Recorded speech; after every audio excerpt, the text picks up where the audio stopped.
dilakukan.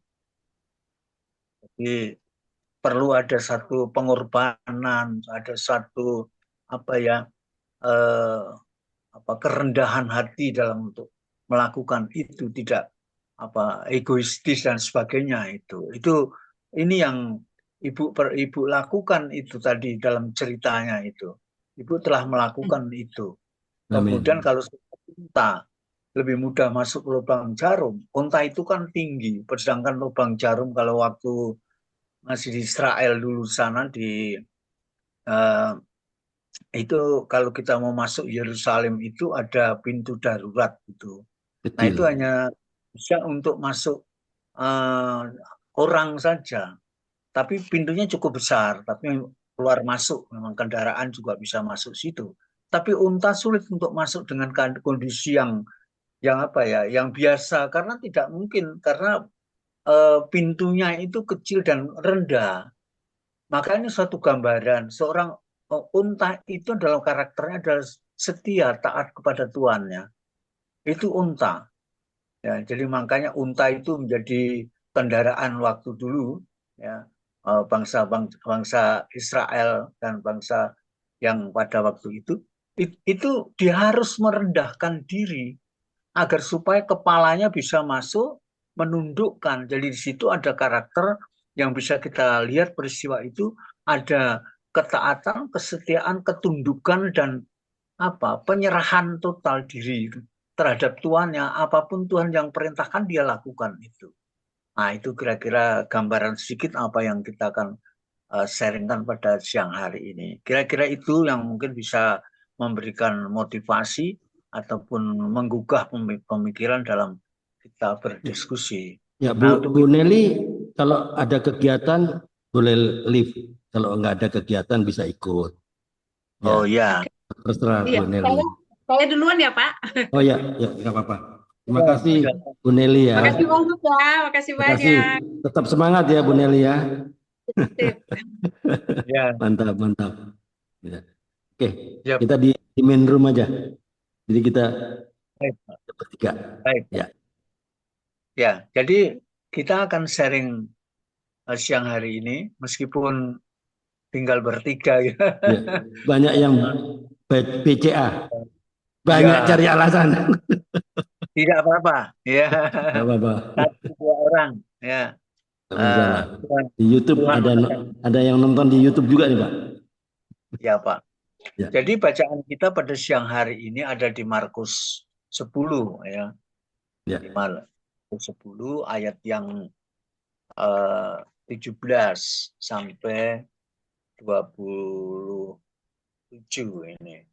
Jadi ini kalau kita mau baca di dalam Alkitab ini, kalau kita bicara tentang orang kaya sukar masuk kerajaan Allah, itu bisa di Matius 19, itu juga tertulis.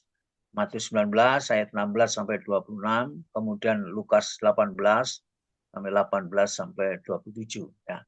Itu bisa kita baca sebagai korelasi atau referensi untuk kita membaca lebih lengkap lagi. Memang harus kita baca semuanya. Ya, baik, saya akan memulai membacanya dan nanti prolognya Pak Andri tolong dibacakan. Ya. ya, Markus 10 ayat 17. Perikopnya adalah orang kaya sukar masuk kerajaan Allah. Ayat 17, pada waktu Yesus berangkat untuk meneruskan perjalanannya, datanglah seorang berlari-lari mendapatkan dia dan sambil bertelut di hadapannya, ia bertanya, Guru, yang baik, apa yang harus ku perbuat untuk memperoleh hidup yang kekal? Jawab Yesus, mengapa kau katakan aku baik? Tak seorang pun yang baik selain daripada Allah saja.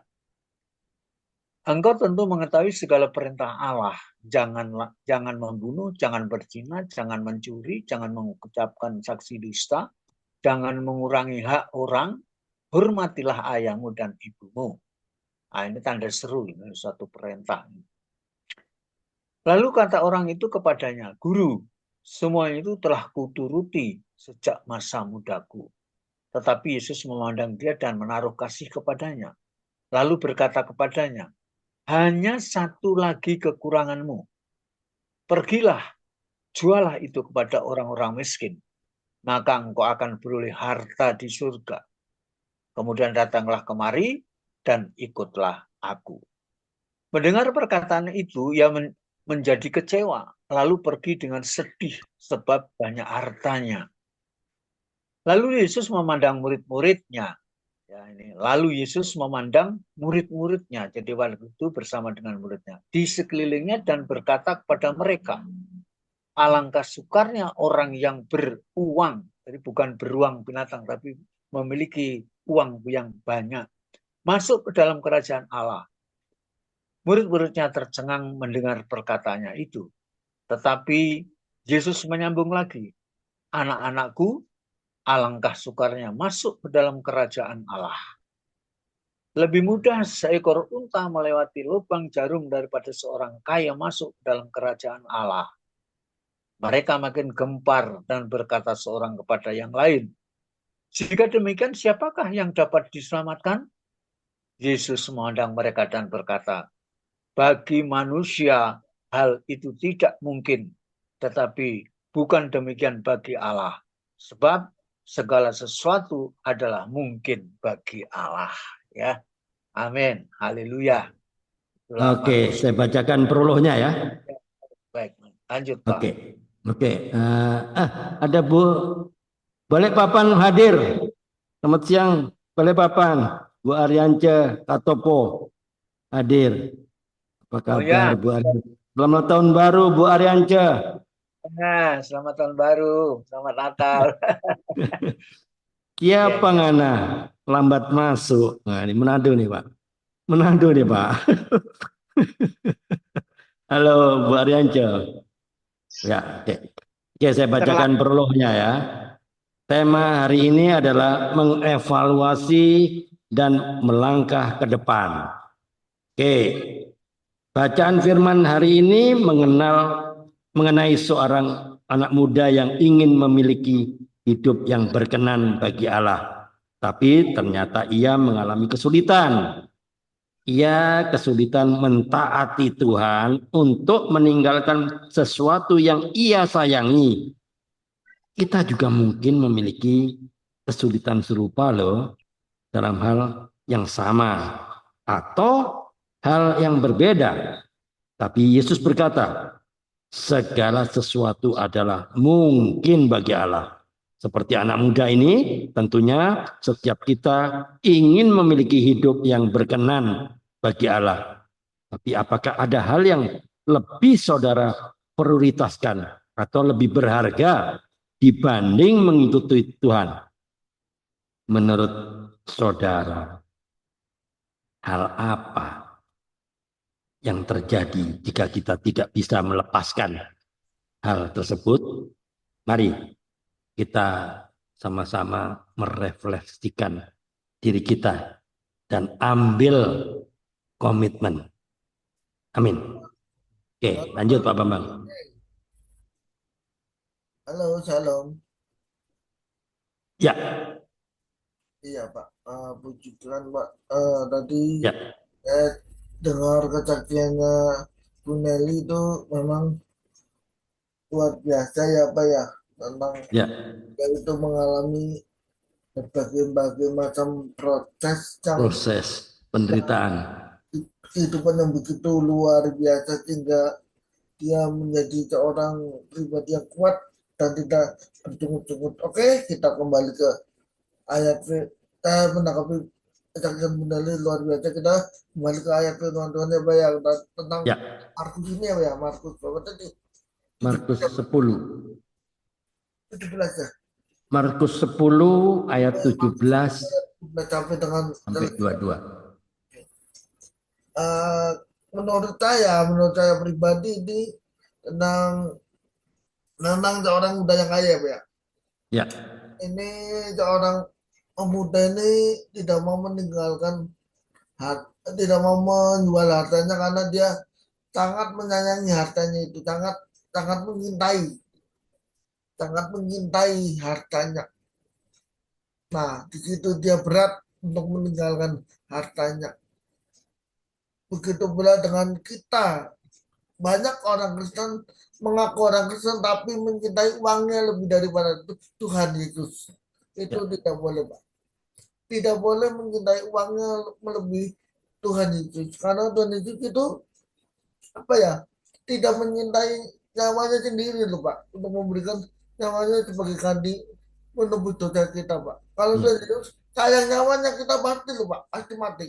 Pasti Ya. kita masuk neraka semua. Tidak ada orang pun yang dapat lari dari hukuman Allah, Pak. Tidak ada orang pun. Siapapun orangnya pasti akan mati. Entah itu pendeta, entah itu pastor, entah itu paus sekalipun pasti mati. Pasti binasa. Nah, dari sini kita belajar ya, Pak ya. Kita harus boleh memiliki harta, boleh memiliki uang, boleh memiliki apapun, tapi jangan cinta uang. Karena di 1 Timotius 6 ayat 10 itu kita kita bisa bacakan di situ, akar dari segala kejahatan ialah cinta uang, Pak. Jadi kita tidak boleh mencintai uang melebihi Tuhan. Kalau kita memang kita perlu uang, Pak. Perlu uang, perlu modal untuk perlu perlu uang untuk bayar, untuk beli beras dan lain-lain, untuk memenuhi keperluan kita. Tapi yang kita tidak boleh ialah mencintai uang melebihi Tuhan. Dan kita tidak boleh menyayangi harta kita melebihi Tuhan. Kita boleh kita memiliki harta, boleh kita memiliki rumah, boleh kita memiliki mobil dan lain-lain fasilitas yang ada di dunia ini boleh. Cuma yang nggak boleh mencintai uang atau harta atau mobil kita untuk melebihi Tuhan. Gitu aja, Pak. Pak Andre, Pak Bambang, Pak Daniel. Silakan, Pak Andre, Oh Pak ya, Bambang. ya baik, ya baik. Terima kasih Pak Aryan Cengkatopo. Aryan Cengkatopo, baik Pak, terima kasih. Ya. Yang berikut nanti Pak ini siapa? Apolos ini. Walau Apolos Sapinda. Silakan Bu. Apa yang didapatkan di dalam pembacaan kita dalam Markus 10 ini tentang orang kaya termasuk dalam kerajaan surga yang sudah saya bacakan tadi, apa kebenaran didapatkan, mungkin bisa disampaikan apa yang menjadi kebenaran, kemudian mungkin sedikit berikan teguran dan perbaikan dan berencana dalam kehidupan kita, dalam pembacaan kita tentang orang kaya juga masuk kerajaan surga, demikian juga lebih mudah unta masuk dalam lubang jarum. Silakan Bu. Halo, belum dibuka Bu. Ibu atau Bapak kayaknya lupa. Bu Ariance. Bu Aryan. Loh, Dari tadi. Oh, tadi itu Pak Apolos ya? Iya, tadi Pak Apolos. Oh iya, maaf. Silakan Bu Aryan. Apolos Surabaya. Ini nonik-nonik Manado ini Pak. Oh begitu. Bu Ariance ini. Nonik bahasa Manado lah Pak Bambang. Iya dan. Supaya dia muncul ini. Ya. Tabea, selamat siang. Pakatuan wo pakalawiran. Ya. Baru muncul ini nonik-nonik Manado ini. Yang tinggal di Balikpapan. Damai di hati. Damai di hati. Pokoknya yang Manado itu bening-bening semua. Seperti hatinya ya Pak bening ya. Manado nggak ada yang nggak bening, semuanya bening. Ada Pak yang tidak bening itu di bagian selatan Pak. Oh, iya. Pantai. Bagian utara. Kalau di Tondano bagian tengah itu putih-putih. Bening-bening semua. Oke, silakan Ibu. Apa yang bisa disampaikan dalam sharing? Oh, monitor aja Pak. Oh, monitor saja. Waduh. Bu Ariance, ini link Zoom-nya kan setiap pagi kan di-share di grup, Bu. Ibu enggak baca di grup kah? Nggak baca grup. Salah sendiri. Aku udah share tiap pagi jam 7. Di grup selalu ada share. Nanti linknya ya, Pak. Sama, linknya sama, nggak berubah. Tuhan Yesus kan tidak pernah berubah. Ya nggak? Nah, Lingsum juga tidak berubah juga. Yang berubah, kita anak-anak Tuhan harus berubah. Ya toh? Harus bertobat setiap hari, harus berubah. Kalau nggak ada berubah, berarti kita nggak bertobat. Tuhan Yesus tidak berubah. Lingsum kompak tidak pernah berubah. Haleluya, Pak. Haleluya. Haleluya. Oke, saya mau share ya. Markus 2:10 ya, 17:22 ini perikop ini kan tentang seorang pemuda kaya yang ingin hidup kekal, ya enggak? Tapi dia akhirnya pergi dengan sedih karena tidak siap ya. Karena tidak siap apa? Meninggalkan hartanya.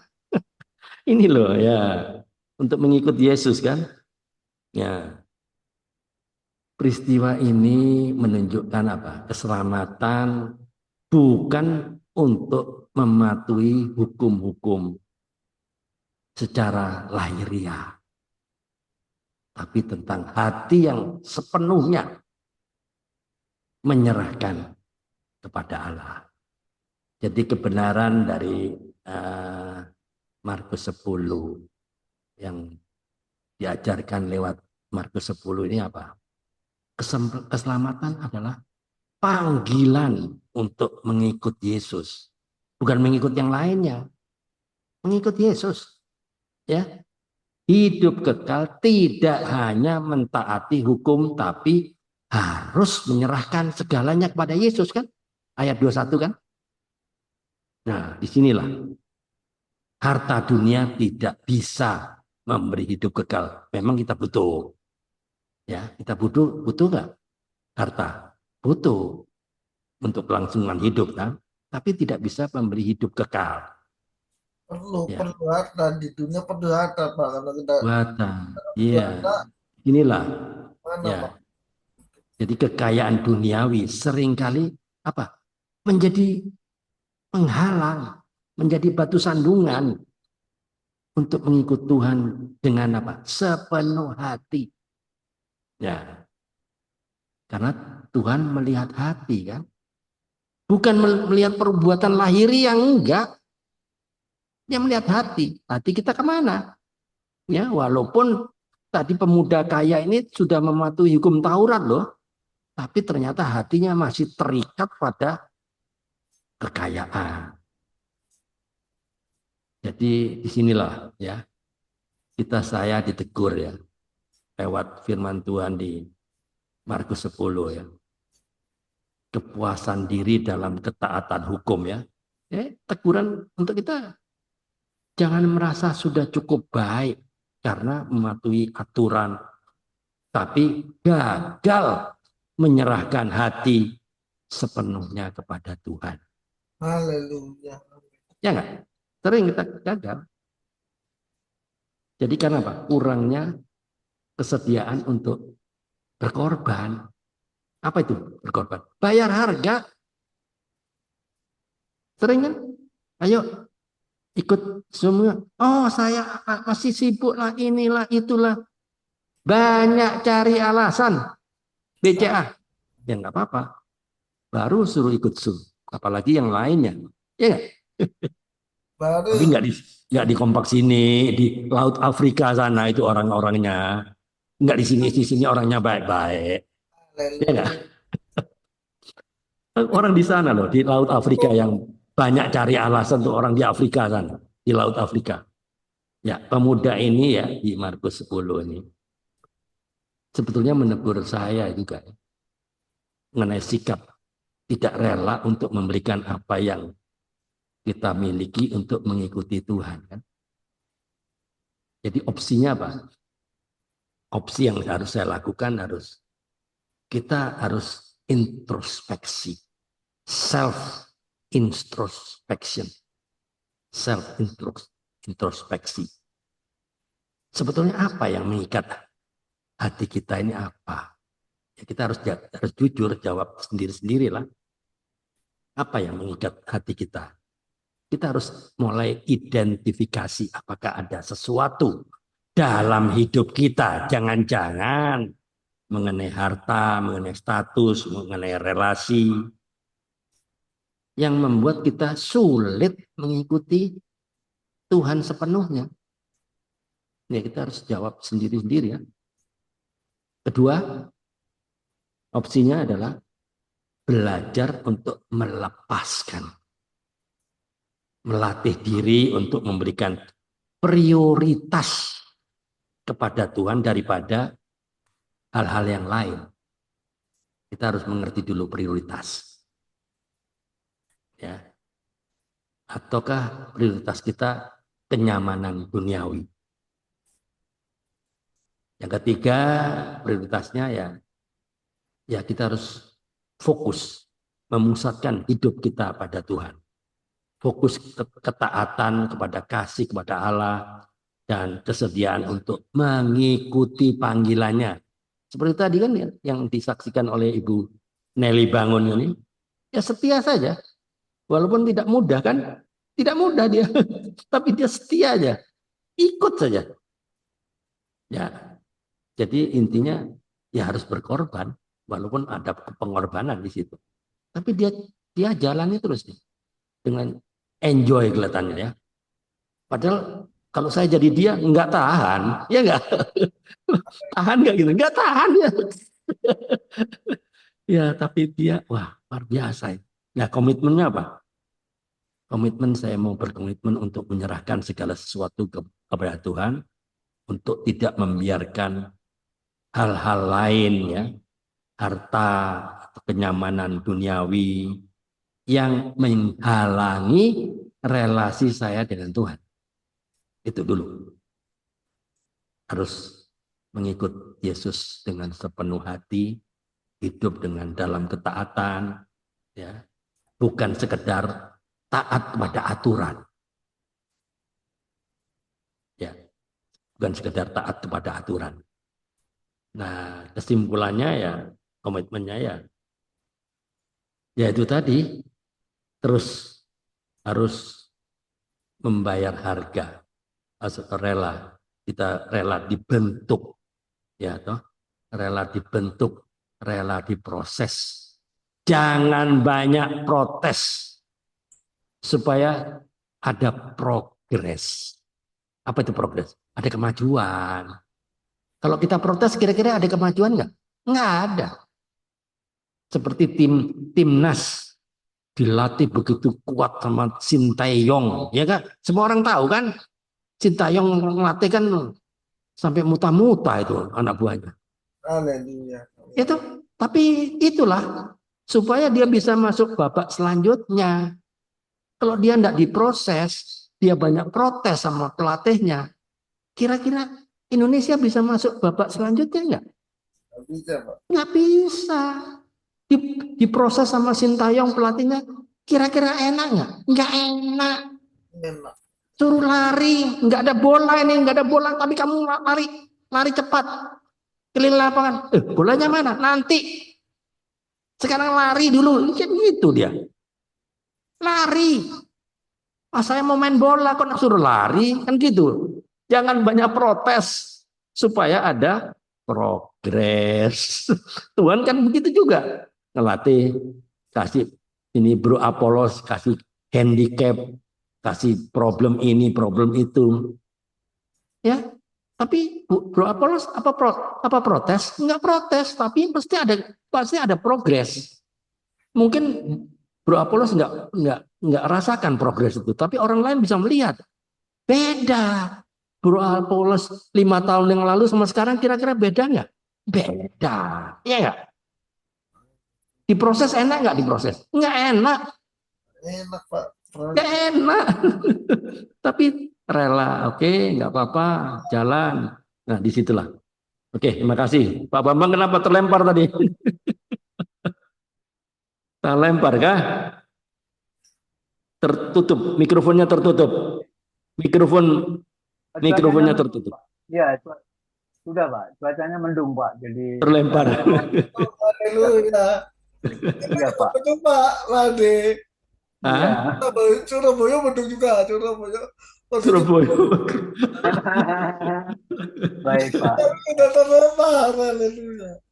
Iya, baik. Ya. Jadi kalau saya sedikit Pak, saya akan sampaikan Ya, tentang pembacaan siang hari ini. Saya melengkapi aja apa yang disampaikan ya, oleh Pak tadi bahwa itu kan ada seorang muda ya artinya ya, seorang muda kaya kan lari kepada guru tadi sudah disampaikan itu kemudian bertanya kepada Yesus dan itu semua terjadi bukan secara kebetulan dan itu boleh terjadi untuk memberikan gambaran ataupun pesan kepada murid demikian juga kepada kita ya itu kan dia bertanya guru apa guru yang baik ya, apakah yang harus kuperbuat untuk memperoleh hidup yang kekal. Nah, dia bilang, Yesus katakan, ya kalau kita baca tadi kan harus melakukan perintah Allah, tidak boleh membunuh dan sebagainya ya. Uh, Kejahatan, kemunafikan, ya, kedurjanaan itu memang dia tidak mengatakan saya semua itu sudah kulakukan Tuhan Yesus. Uh, tapi Tuhan katakan hanya kurang satu. Ya, kurang satu itu jualah hartamu karena memang orang kaya itu. Nah, kemudian apa yang terjadi ketika dia tahu bahwa aku kaya ya, hidupku dari harta ini, harta yang aku miliki. Dengan perintah itu, tahu Tuhan tahu itu segala sesuatu boleh terjadi. Ada suatu maksud Tuhan yang akan perlu disampaikan lewat peristiwa itu. Terus Tuhan katakan, jualah itu hartamu. Nah, kalau sudah begitu, kamu barulah ikut aku. Di sini ada dua proses ada suatu apa bukan maksud ada dua hal tentang pemuda ini dia harus menjual hartanya kemudian setelah itu dia akan ikutlah aku setelah kamu melakukan itu ini sebuah proses jadi kalau kita ingin memiliki apa namanya hidup yang kekal pertama Tuhan katakan jual hartamu ya. Dan setelah itu engkau datang kemari kepada dan itu disampaikan juga pada murid-muridnya pada waktu bersama murid-muridnya bersama dengan Yesus itu. Nah kalau kita lihat apa sesungguhnya makna daripada ini orang muda kok suruh menjual hartanya tadi sudah disampaikan oleh Pak Apollo tadi bahwa di mana hartamu disitulah hatimu itu biasa orang kaya seperti itu. Makanya Tuhan tahu dan itu justru dipakai oleh Tuhan untuk sebagai gambaran kepada muridnya. Artinya apa? Bahwa peristiwa ini ada mengajar sebuah proses karakter.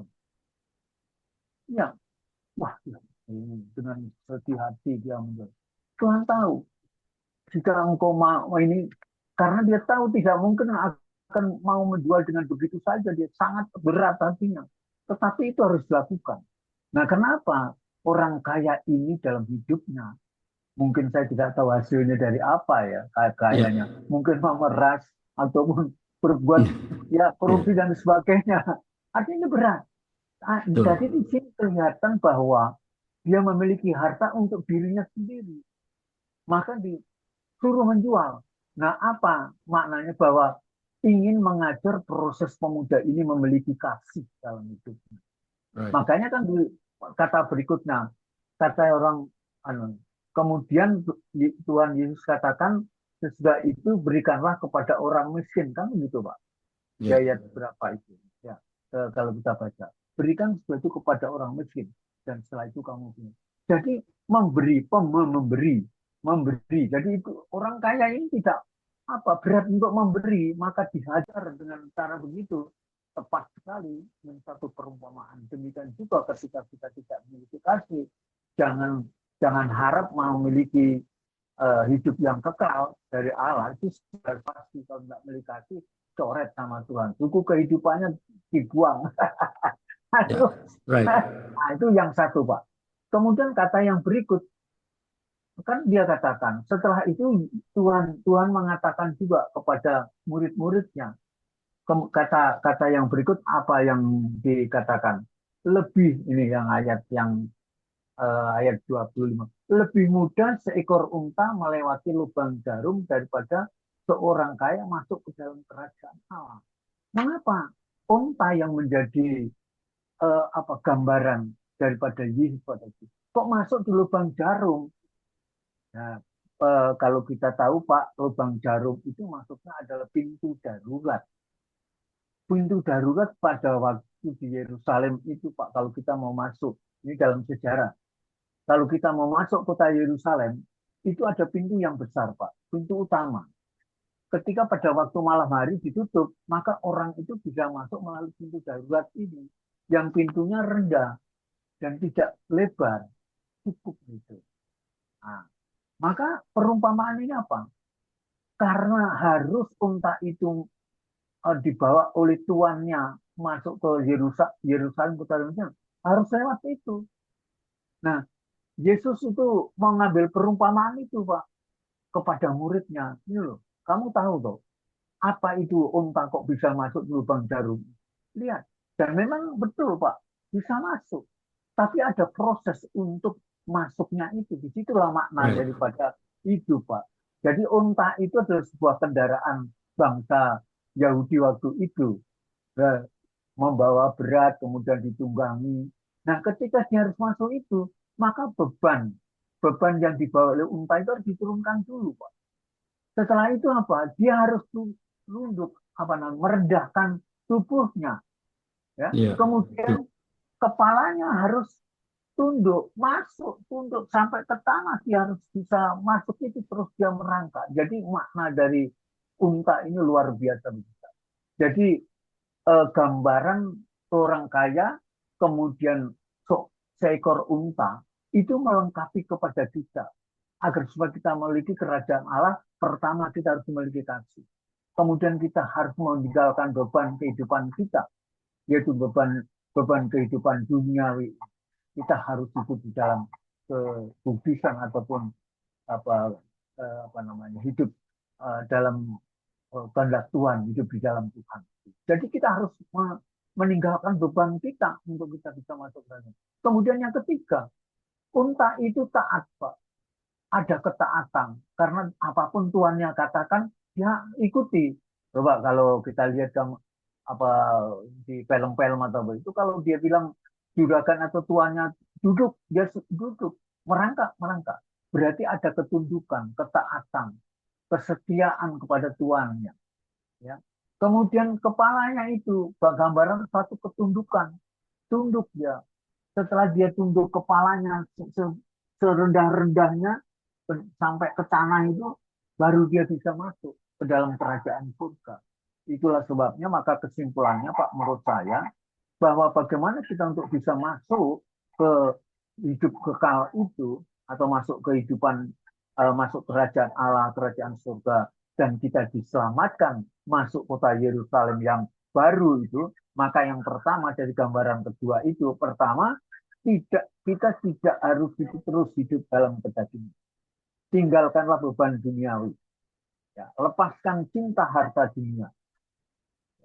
Kemudian yang kedua, milikilah hidup terus dalam kasih. Kasih terutama kepada Tuhan, kasih kepada sesama. Kemudian yang ketiga, milikilah ketaatan dan ketundukan kita kepada otoritas. Kepada siapapun, kalau kita dengan di dalam kita kepercayaan kita harus tunduk dan ketaat kepada otoritas Tuhan kita sebagai penguasa kita. Kalau kita bekerja di dalam dunia ini, maka kita harus tunduk kepada pimpinan. Karena pimpinan itu adalah juga setia Allah. Dan yang terakhir, Pak, nanti saya gambarkan, bertobat. Harus ada pertobatan. Contohnya siapa, Pak? Contohnya orang kaya ini. Dia bisa mendapat bagian dalam masuk kerajaan Allah. Mungkin siapa? Pak Andri bisa siapakah kira-kira orang kaya yang masuk surga? Atau Pak Apollo? Siapa, Pak? Orang kaya yang bisa masuk surga. Halo, Pak Apollo. Halo? Ya, orang kaya yang masuk surga itu menurut pendapat saya ya Pak, itu orang kaya yang hidupnya yang memakai kekayaannya untuk kemuliaan nama Tuhan, Pak. Contohnya, Pak? Contohnya siapa, Pak? contoh di dalam Alkitab. Boleh saya sampaikan, Pak? Contohnya itu adalah Sakius. Sakius, dia pemungut cukai. Bahkan di dalam Alkitab katakan dia melakukan kejahatan di dalam pemungutan cukai. Orang miskin diperas sama dia. Ya Pak, berkali lipat ganda kalau yang nggak bisa bayar. Ya, itu Pak, itu contoh orang kaya yang luar biasa, yang tidak memiliki kasih. Tetapi dia masuk surga. Karena apa? Dia bertobat, Pak. Bertobat. Dia mencari Tuhan untuk dia bertobat. Pada waktu Yesus berjalan, kemudian dia bagaimana supaya aku bisa ketemu dengan Tuhan. Tuhan Yesus. Dia sampai rela naik di pohon kan, Pak? Iya. Iya enggak? Ada lagunya kalau Iya, iya itu. Bagaimana dia untuk bisa sampai dia bahkan setelah dia ketemu dengan, Sakius, Tuhan tahu sebenarnya siapakah dia itu Tuhan tahu, tapi ketika dia melihat di Sakius, Sakius turunlah kau, mari datang padaku. Ya. Terus apa yang kamu enaknya apa luar biasa itu gini, apa yang kamu minta kan itu sesuatu yang luar biasa, Pak. Bukan kita minta, tapi Tuhan itu memberikan apa yang Menawarkan ya. menawarkan, Pak. Dia bilang sama Tuhan, Tuhan ampuni segala salah dan dosa saya. Karena aku telah memeras orang miskin. Aku telah memacaki mereka. Ya, artinya ya berkali.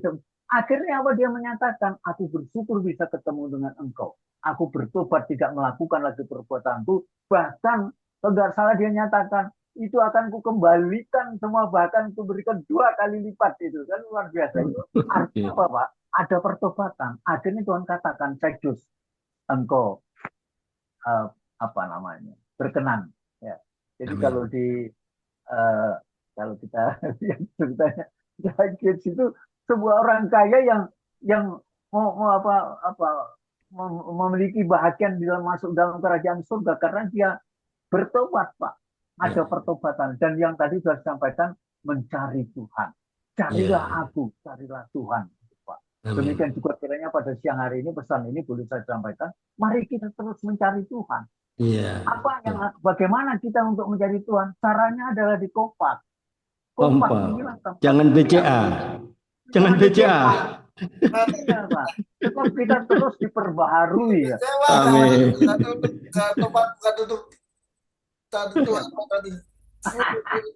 Iya Pak, itu Pak. Baik itu yang boleh saya sampaikan. Kalau nanti diteruskan, nanti terlalu banyak waktu. Nah, intinya seperti itu bahwa kita baca Al-Markus 10 ini adalah suatu gambaran atau peringatan kita atau kita diingatkan kembali bahwa tujuan yang utama kita itu kan untuk sampai kepada kerajaan surga. Di sana ada buku kehidupan, Pak.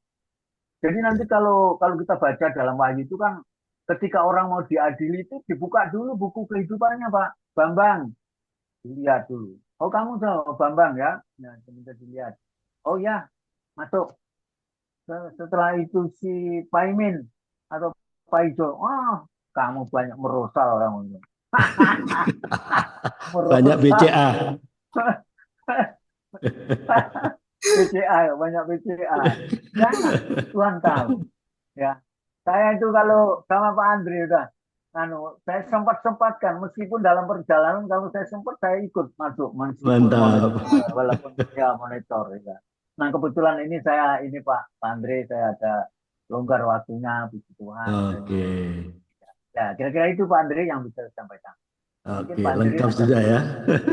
Lengkap sudah. Jadi kita harus memang terus merendahkan diri ya. Nah, merendahkan diri ya, taat ya. Taat merendahkan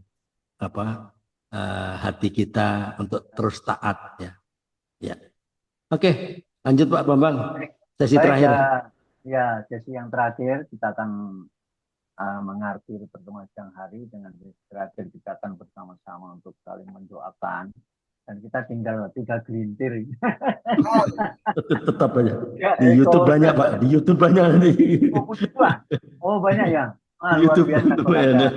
Ya kalau ada yang akan itu saya bersyukur kiranya apa yang bisa kita sharingkan pada siang hari ini memberikan suatu dampak dan motivasi dalam setiap Right. kehidupan perjalanan kita dalam mengiring Tuhan.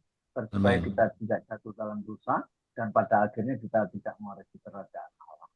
Amin. Ya, karena itulah tujuan kita meraih mahkota kehidupan yang berkegiatan. Baik, kita akan akhiri dengan doa bersama, saling mendoakan karena kita yang bertiga.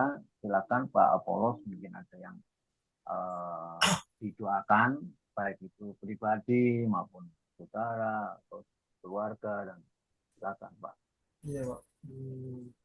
Saya kan di tahun ini di akhir tahun kemarin kan saya berdoa sama Tuhan, tahun 2024 kan mau berakhir.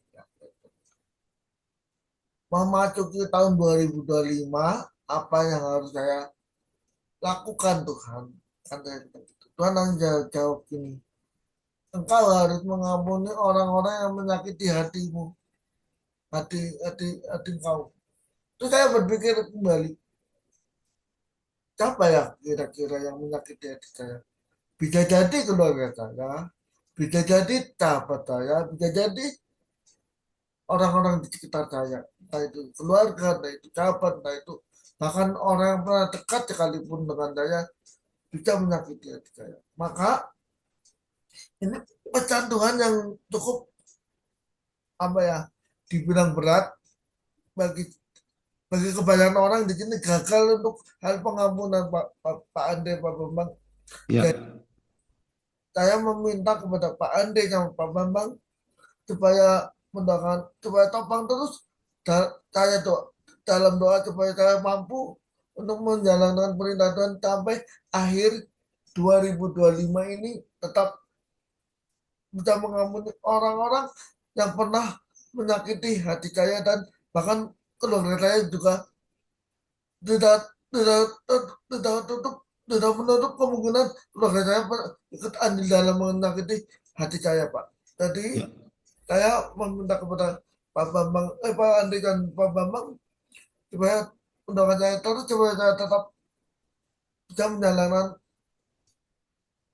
kecantuan ini dengan sebaik mungkin, dan dengan dengan dengan sebaik mungkin, dan Tuhan harus menguatkan saya untuk menjalankan kecantuan ini, Pak. Terima kasih Pak Andi, Pak Bambang. Itu saja Pak Andi, Pak Bambang. Ya, ya baik Pak. Ya baik. Jadi Pak, boleh saya pesan, bukan pesan ya, melengkapi bahwa Pak Apolos kiranya tahun 2025 semakin meningkat dalam mengampuni atau memaafkan pada setiap orang yang telah menyakiti, ya, ataupun mungkin yang misalkan terjadi ada orang yang menyakiti, tetap Pak Apolos akan mengampuninya. Tetapi menurut saya bukan di tahun 2025 saja, Pak. Kalau saya boleh tambahkan bahwa kita minta kepada Tuhan supaya kita memiliki hati yang penuh dengan kasih, hati yang penuh dengan pengampunan, itu selama-lamanya. Ya, selama-lamanya. Karena itu yang diminta oleh Tuhan. Ya, mengasihi, mengampuni. Nah, itu memang Tuhan minta. Baik, jadi bukan untuk itu tentu menurut saya Pak ya dekat dengan Tuhan. Maka kalau Pak Apolos itu setia dan tidak meninggalkan pertemuan-pertemuan untuk mendengarkan kebenaran firman Allah, maka hati ini akan dibangun, Pak. Amin. Dibangun seperti Kristus, yaitu penuh kasih. Keteladanan itu akan kita miliki. Sudah pasti, Pak. Kalau saya ini kan orang keras juga, Pak. Mungkin Pak Andri tahu orang kapal ini kan keras. Nggak ada orang kapal yang lembut, nggak ada Pak. Nggak ada. Orang yang lembut kalau kerja di kapal jadi keras. sampai istri saya, loh kan kok sudah berubah begini, gimana ya kita. Betul. Ya, ketika saya sadar bahwa ini bukan bagian hidup dari Allah, Iya, Maka saya dengan berani saya katakan saya harus turun di atas kapal. amin. Itu tidak sampai 15 tahun, 12 tahun saya di atas kapal turun. Bergumul, Ya, bergumul. Pak. Oh iya Pak, enggak gampang. Untuk Ada melepaskan molimo ya jangan angel, itu Pak. Wah, angel. dan itu perlu juga. Apalagi lihat bening-bening lagi. Ya, 6 tahun, 6 tahun itu di Manado sana. baik Pak. Ya itu kira-kira Pak Apolos ya. Baik. Jadi Haleluya. kita akan Pak Apolos untuk Haleluya. terus dalam hidupnya penuh dengan kasih dan penuh dengan pengampunan. Dan untuk Pak Andre masih ini Pak ya pelayanan Sabtu besok Pak ya. Ya masih penjara. Pak Andre pelayan di lapas Pak ya. Ya, Ya mungkin juga tambah dengan yang lain seperti kekuatan, kesehatan, kebahagiaan, ya Pak, amin. dalam rumah tangga, anak-anak cucu dan sebagainya. Terima di dalam melayani Tuhan. Kiranya juga terus beri terobosan-terobosan yang baru yang kadang kita Amin. tidak tahu. Tapi itulah. Dan saya sangat bersyukur Pak. Terima kasih kalau Pak Andri tadi menyampaikan bahwa kompak telah sampai tanggal 22 Pak ya? Penuh. 27 27 Pak. 27 Januari sudah penuh loh. Yang mau bersaksi itu loh. Haleluya. Iya, 20. Sekarang baru tanggal 2 kan. Itu sudah 27 sudah terisi. Haleluya. Orang berlomba-lomba. Saya mau nggak bisa Pak karena minggu ini sudah penuh. Minggu depan sudah penuh juga. Minggu depannya sudah penuh. Adanya tanggal Ya, Pak. yang kosong 27 Januari. Oke, mau coba 27 Januari dia mau nunggu loh. Sekarang kan baru tanggal 2. Luar biasa. Tadi saya ditelepon saya kenal nggak? Nggak kenal. Yang ya lewat YouTube ini, lewat Instagram, lewat Facebook. Saya Ya, Pak. ditelepon. Siapa ini kok bisa tahu nomor saya? Oh iya. Rupanya saya bertiga sama Pak Bambang sama narasumber kita jalan aja. Kita taat sajalah. Ya enggak? Ya, Taat betul, Pak. saja. Ternyata saya ditelepon saya mau itu yang mau pendeta loh. Saya mau Loh, saya siapa? Saya dipikir saya pendeta. Bukan Pak, saya bukan pendeta. Saya Bapak penginjil. evangelis, Pak. Evangelis. Saya bukan pendeta. Oh iya saya mau lihat cara Bapak bertanya, cara Bapak closing statementnya. Kok bisa dia dengar di mana ini? Oh, di YouTube. Padahal kita bertiga waktu itu, sama Pak Bambang, ya bertiga. Tapi di YouTube banyak. Ini sekarang kita bertiga aja, bertiga lagi ya. Berempat tadi kan sama narasumber ya. Bu Arianca. Berempat. Ya. Pak. Tapi nanti tahu nanti pasti banyak telepon. Dia mau lagi. Tapi yang mau ya 28 Januari kosong. Tapi mungkin mau juga dia dulu nunggu. Nunggu loh. Coba. Jadi sesungguhnya kompak ini kan satu sarana untuk kita diasah, Pak. Menajamkan. Ya, kita saling menajamkan. Betul.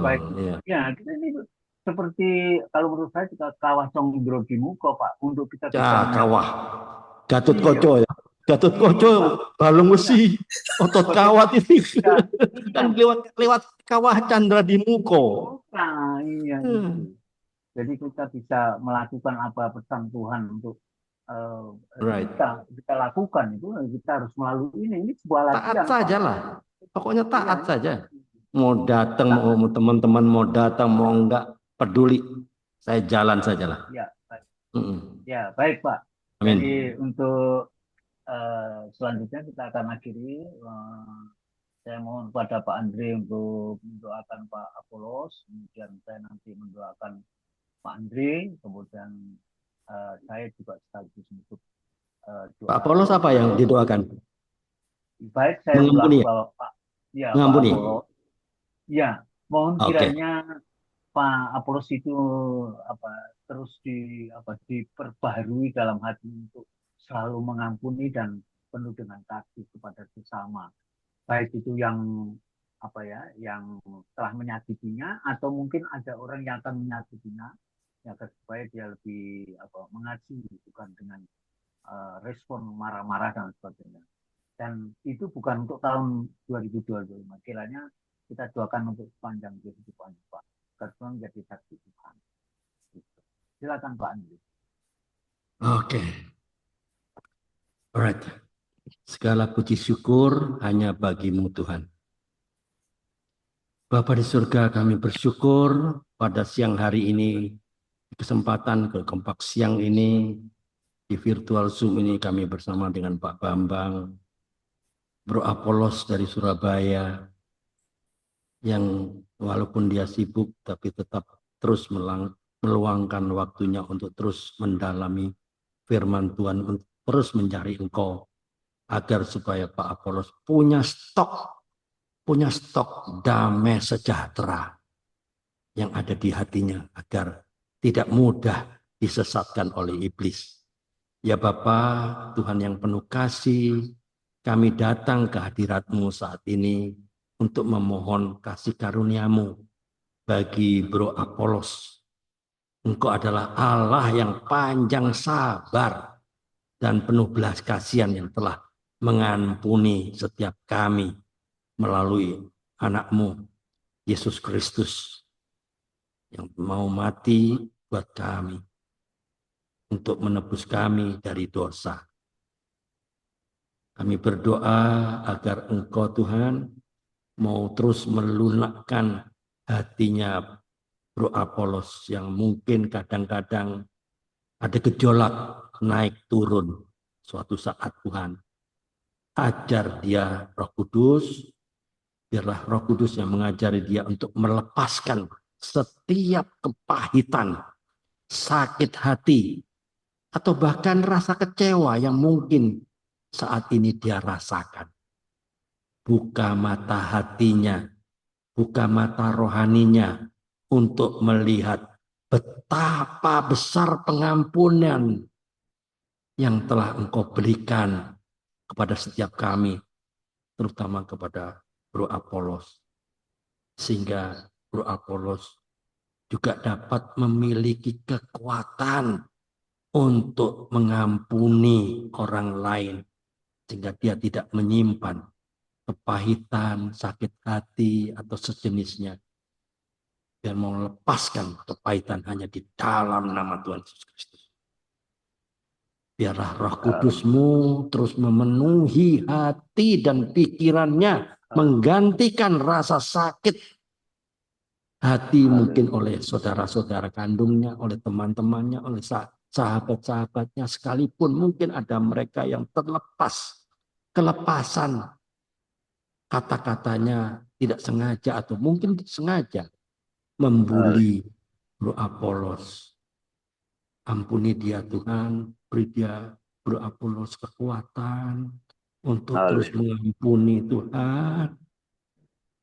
Roh Kudus-Mu terus memenuhi hati dan pikiran Bro Apolos untuk menggantikan rasa sakit dengan damai sejahtera, menggantikan kebencian dengan kasih, dan menggantikan keputusasaan yang kadang-kadang ada muncul di dalam hatinya.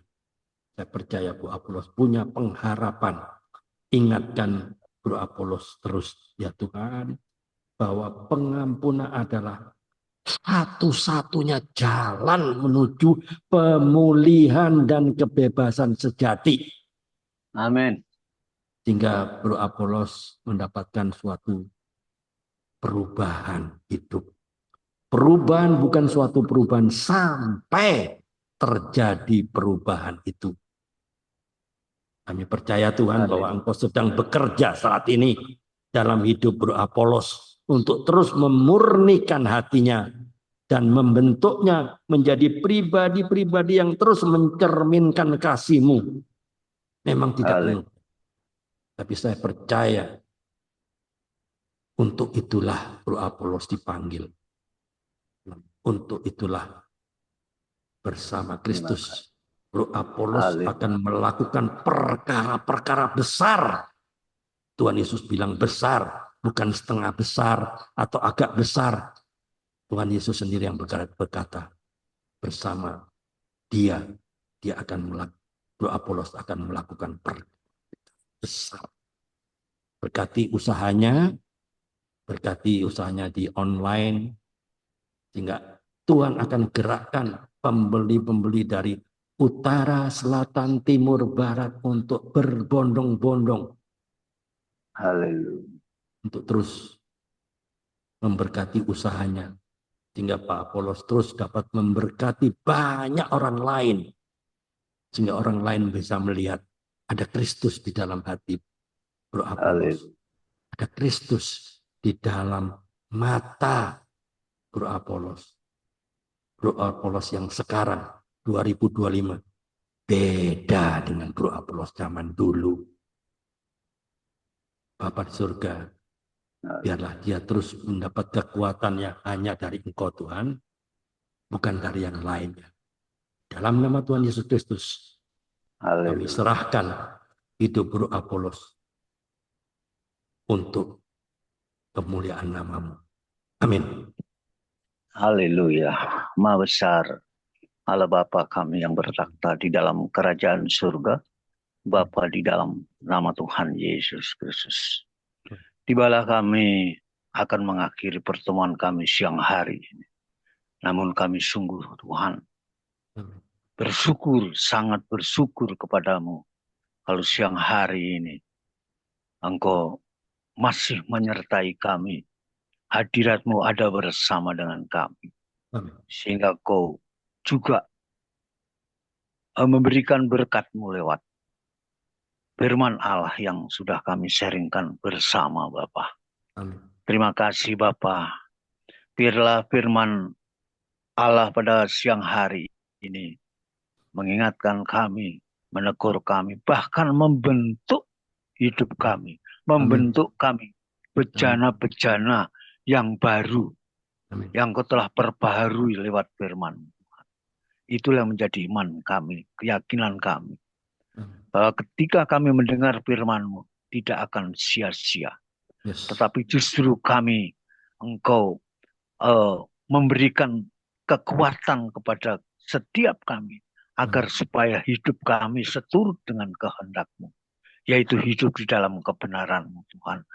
Karena sungguh itulah sebuah kasih yang luar biasa yang daripada-Mu. Kasih karunia, kasih setia, yang tidak pernah berkesudahan, terus mengalir, tiada pernah berhenti kepada kami yang selalu berharap dan bersandar kepadamu. Oleh sebab itu Tuhan kami bersyukur pada siang hari ini kepadamu Tuhan. Dan untuk selanjutnya Tuhan, lalu sebentar kami juga akan berpisah dengan satu yang lain. Kembali kita ke tempat masing-masing. Kiranya juga Tuhan kami mohon belas kasihan-Mu. Berkat-Mu, berkat penyertaan-Mu, berkat perlindungan-Mu, berkat pekerjaan kami, pelayanan kami pun juga Tuhan Kau berkati. Demikian jalan dalam rumah tangga kami, anak cucu kami, istri kami juga Engkau berkati Tuhan. Kami yakin percaya Engkau tidak akan sekali-kali membiarkan kami. Engkau tidak akan meninggalkan kami Tuhan. Bahkan Kau terus memperhatikan kami, memelihara kami, memberkati kami. Dimanapun kami berada Tuhan. Damai sejahtera-Mu, dalam sukacita-Mu juga Tuhan turun atas kehidupan kami. Dalam keluarga kami Tuhan. Sehingga kami boleh bersukacita terus di dalam Engkau. Menikmati akan sukacita-Mu, damai sejahtera-Mu. Di dalam kami menghadapi di tahun 2025 Tuhan. Terima kasih Tuhan. Engkau telah memperlengkapi seperti apa yang kami baca pada siang hari ini Bapa. Terima kasih, terima kasih. Berkat-berkat yang sama yang Kau telah berikan kepada yang lain dimanapun mereka berada, kepada anak-anak-Mu. Engkau juga turunkan berkat itu kepada kami pada siang hari ini. Kami yakin percaya lewat iman percaya kami kepadamu bahwa kuasa darah-Mu, kemuliaan-Mu akan memberkati kami. Bagi yang sakit, kami yakin percaya di dalam nama Tuhan Yesus Engkau terus akan memberikan kesembuhan. tidak sakit berlarut-larut, tetapi cepat Engkau akan tolong kami. Engkau berikan kesembuhan. Yang lemah Engkau kuatkan. Di dalam pergumulan kami akan percaya Engkau akan pelihara kami dan Engkau memberikan jalan keluar apa yang kami butuhkan. Terima kasih Bapa. Itulah permohonan kami dan iman percaya kami hanya kepadamu. Karena Engkau adalah Allah sumber dari kehidupan kami. Engkau Allah sumber dari keselamatan kami. Dan Engkau adalah sumber dari kasih karunia yang kami imani itu akan ada bersama dengan kami. Oleh sebab itu Bapa, kami mohon kepadamu kiranya kuasa hikmat dan kuasa Roh Kudus-Mu terus melingkupi kami, menjamah kami, mengurapi kami agar supaya kami terus nantiasa ingat percaya kepadamu bahwa Engkau adalah sumber segala sesuatu. Terima kasih Bapa, terpujilah namamu Yesus. Dan sebelum kami mengakhiri, kami juga berdoa mohon kepadamu buat kekasih kami Pak Andri. Engkau melihat Tuhan apa yang menjadi kerinduannya. Engkau melihat apa yang dirindukan dalam kehidupannya pada akhir-akhir ini. Kiranya Tuhan Engkau terus melengkapi dalam kehidupannya untuk pelayanannya. Demikian juga Tuhan kalau besok hari Sabtu ada acara untuk melayani Engkau di lapas. Sekali lagi Tuhan dan terus menerus kami mohon kepadamu buat Pak Andri. Kiranya Engkau lengkapi Tuhan. Engkau sediakan segala keperluannya. Tuhan kiranya namamu ditinggikan, dipermuliakan. Mampukan dan beri kekuatan untuk terus melakukan kehendak-Mu Tuhan. Terima juga Pak Andri dalam mengelola kompak ini juga Tuhan tolong. Apa yang diperlukan kiranya sediakan. Kami akan percaya tiada yang mustahil dan tidak ada yang tidak mungkin bagimu Tuhan. Engkau tetap akan memperhatikan dan terus kompak ini terus eksis dan terus menampung dan menerima bagi mereka-mereka yang ingin bersama dengan kita. Sehingga semua kita dapat berkat daripadamu agar supaya hidup kita kami berkenan kepadamu Tuhan. Terima kasih Tuhan. Terpujilah namamu Bapak Andri dan Pak Apolos. Kirain kita akan mengakhiri. Marilah kita bersama-sama mengangkat tangan kita dan terimalah dan bawalah berkat daripada Allah Bapa, berkat damai sejahtera, berkat rahmat daripada Allah, penyertaan Tuhan terus mengalir dalam kehidupan kita. Cinta kasih daripada Tuhan Yesus Kristus, penyertaan, pemeliharaan, pertolongan, persekutuan dengan kuasa Roh Kudus terus menyertai di dalam kehidupan kami hari ini sampai selama-lamanya. Mari kita bawa berkat daripada Allah Bapa di surga dengan ucapan syukur. Mari yang percaya dan mengimani dan berkata sama-sama kita katakan amin. Oke, makasih Pak Bambang. Luar biasa hari ini kita diberkati ya dengan kesaksian dengan firman Tuhan ya. Alright, makasih. Sampai ketemu hari Senin depan ya. Tanggal 6. Tanggal 6, 7, 8 semua penuh ya. 9, 10, 11 penuh sampai 27. Puji Tuhan ya Pak. Tinggal saya pikir 28, 29. 28, 29, 30 Januari aja. Ya, nanti tapi kan penuh sendiri. Itu kan proses, Pak. Iya, tadinya kan susah. Kita cari narasumber gampang nggak? Susah. Dia datang sendiri. Iya, susah yang mau. Banyak BCA kan? Iya, betul. Ternyata Tuhan datangkan loh. Iya, betul, Pak. Inilah